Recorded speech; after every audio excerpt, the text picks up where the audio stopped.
ബ്രേക്ക്ഫാസ്റ്റിനും അതുപോലെ അതിഥികളൊക്കെ വരുന്ന സമയത്തേക്ക് സ്പെഷ്യലായിട്ട് ഒരു ടിഷ്യൂ പേപ്പർ ദോശ തയ്യാറാക്കിയെടുത്താലോ. ഈ ഒരു ദോശയ്ക്ക് പാലാട എന്നും പറയൂ കേട്ടോ.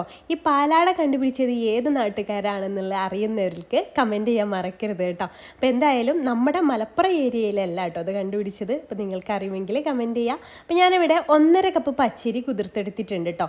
അത് നന്നായിട്ട് വാഷ് ചെയ്തതിന് ശേഷം നമുക്ക് മിക്സിയുടെ ജാറിലേക്ക് ഇട്ട് കൊടുക്കാം. ഞാൻ ഓവർനൈറ്റ് കുതിർത്തെടുത്ത് അത് 4 മണിക്കൂറെങ്കിലും കുതിർത്തെടുക്കണം കേട്ടോ. അപ്പോൾ നമ്മൾ എത്രയാണോ അരി എടുത്തത് അത്രയും ചിരവിയ തേങ്ങ കൂടി എടുക്കാം. ഞാൻ 1.5 കപ്പ് തന്നെ ചിരവിയ തേങ്ങ കൂടി ചേർത്ത് കൊടുത്തിട്ടുണ്ട്. ഇതിലേക്ക് തണുത്ത വെള്ളം ചേർത്തിട്ടൊന്ന് അരച്ചെടുക്കാം. നമുക്കിതിലേക്ക് മുട്ട ചേർക്കാനുള്ളത് കൊണ്ട് തന്നെ നമ്മൾ സാധാ വെള്ളത്തിൽ ചേർത്താൽ ഇത് മാവ് ചൂടായി പോയാൽ മുട്ട ചേർക്കുമ്പോൾ മുട്ട വേവാൻ ചാൻസ് ഉണ്ട്. അപ്പോൾ അതുകൊണ്ടാണ് തണുത്ത വെള്ളത്തിൽ അരച്ചെടുക്കുന്നത് കേട്ടോ.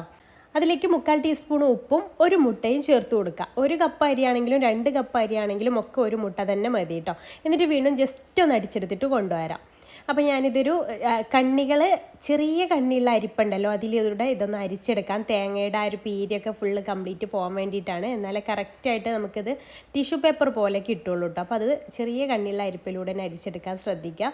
എന്നിട്ട് ഇതുപോലെ നന്നായിട്ട് അരിച്ചെടുക്കുക. വെള്ളം നമ്മൾ ചേർത്ത് കൊടുക്കേണ്ടത് 1.5 കപ്പ് അരിയിലേക്ക് 3 കപ്പ് വെള്ളം ആ രീതിയിലാട്ടോ എടുക്കേണ്ടത്. അപ്പോൾ ഞാൻ ഇതിലേക്ക് കറക്റ്റ് 3 കപ്പ് വെള്ളമാട്ടോ എടുത്തിട്ടുള്ളത്.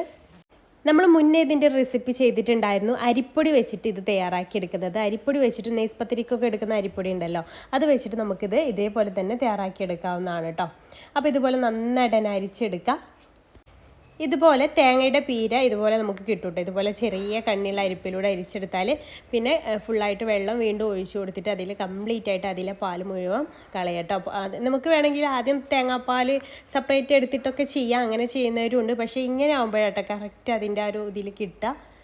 അപ്പോൾ അതാ ഇത് മുഴുവനായിട്ട് നന്നായിട്ട് തന്നെ പിഴിഞ്ഞെടുത്തിട്ടുണ്ട്. ഇനി നമുക്ക് ഇത് എങ്ങനെയാണ് ചുട്ടെടുക്കുന്നതെന്ന് നോക്കാം. ഇതിൻ്റെ കൺസിസ്റ്റൻസി എന്ന് പറയുന്നത് നീർദോശയിലേറെ ലൂസായിട്ടുള്ള കൺസിസ്റ്റൻസിയിലാട്ടോ. ഒരു വെള്ളം പോലെയുള്ള രീതിയിലാണ് നമുക്കിത് കിട്ടേണ്ടത്. ഈ ഒരു കൺസിസ്റ്റൻസിയിലാണ് നമുക്ക് ഇതിൻ്റെ ബാറ്റർ വേണ്ടത്.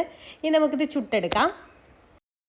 അതിന് വേണ്ടിയിട്ട് ഇതുപോലെ ഒരു നോൺ സ്റ്റിക്കിൻ്റെ തവ എടുത്തിട്ടുണ്ട്. അതൊന്ന് ചൂടാക്കി എടുക്കുക. അത് ചൂടായിട്ട് ചെറിയ തീയിലിട്ടിട്ട് വേണം ഇത് ചുട്ടെടുക്കാൻ വേണ്ടിയിട്ട്. ഇതിന് ഹൈ ഫ്ലെയിമിൽ ഇട്ട് കൊടുക്കരുത്. ഹൈ ഫ്ലെയിമിൽ ഇടുമ്പോൾ ഇതുപോലെ ഇങ്ങനെ ചെറിയ ഹോൾസ് കണ്ട ആ ഹോൾസ് വരുന്നത് ചൂട് ഏറിയിട്ടാണ് കേട്ടോ. അപ്പോൾ ചൂട് ഏറാൻ പാടില്ല. ചെറിയ ചൂടിലിട്ടിട്ട് വേണം. ഇങ്ങനെ ഹോൾസ് ഇല്ലാതെ പ്ലെയിൻ ആയിട്ടുള്ള ദോശയാണ് കേട്ടോ നമുക്ക് കിട്ടേണ്ടത്. എന്നിട്ട് അത് ജസ്റ്റ് അടച്ചു വെക്കുകയൊന്നും വേണ്ട. ഒരു 2-3 മിനിറ്റ് കൊണ്ട് തന്നെ അത് കുക്കായി വിട്ടും. അത്രയും നൈസായിട്ടുള്ള ദോശയാണല്ലോ. ഈ രീതിയിലാണ് നമുക്ക് ട്രാൻസ്പെറൻ്റ് ആയിട്ട് നമുക്ക് കൈ വെച്ചാൽ അപ്പുറത്ത് നിന്ന് നമ്മുടെ കൈ കാണുന്ന രീതിയിലാണ് ഈ ഒരു ദോശ നമുക്ക് കിട്ടുന്നത് കേട്ടോ. അപ്പോൾ ഞാൻ വേറൊരു പാനിലും ചുട്ടെടുക്കും. പെട്ടെന്ന് ആവാൻ വേണ്ടിയിട്ട് വേറൊരു പാനിലും ചുട്ടെടുക്കുന്നുണ്ടായിരുന്നു.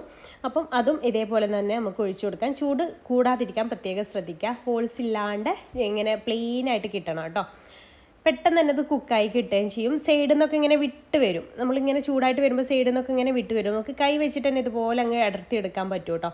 കൈ വെച്ചിട്ട് പേടിയുണ്ടെങ്കിൽ തവ വെച്ചിട്ട് ചെയ്തെടുത്താലും മതി.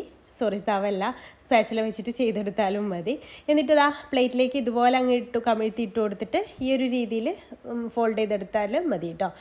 പാനിൽ നിന്ന് ഫോൾഡ് ചെയ്തെടുക്കാൻ ചൂട് കൊണ്ട് പേടിയുണ്ടെന്നുണ്ടെങ്കിൽ ഇങ്ങനെ പ്ലേറ്റിലേക്ക് ആക്കിയതിന് ശേഷം ഫോൾഡ് ചെയ്തെടുത്താലും മതി. ഈ രീതിയിലാണിത് സെർവ് ചെയ്യുക കേട്ടോ. നല്ല ടേസ്റ്റിയാണ്. ഇഷ്ടമായിട്ടുണ്ടെങ്കിൽ ട്രൈ ചെയ്ത് നോക്കുക. പിന്നെ ഒരു മുട്ടയുടെ സ്മെല്ല് നിങ്ങൾക്ക് ഇഷ്ടമില്ല എന്നുണ്ടെങ്കിൽ നിങ്ങൾക്ക് കുറച്ച് ഏലക്കപ്പൊടിയും വേണമെങ്കിൽ അരക്കുന്ന സമയത്ത് ചേർത്ത് കൊടുക്കാവുന്നതാണ് കേട്ടോ. അപ്പോൾ ഇൻഷാല്ലാ പുതിയൊരു വീഡിയോ ആയിട്ട് അടുത്തൊരു ദിവസം കാണാം. താങ്ക്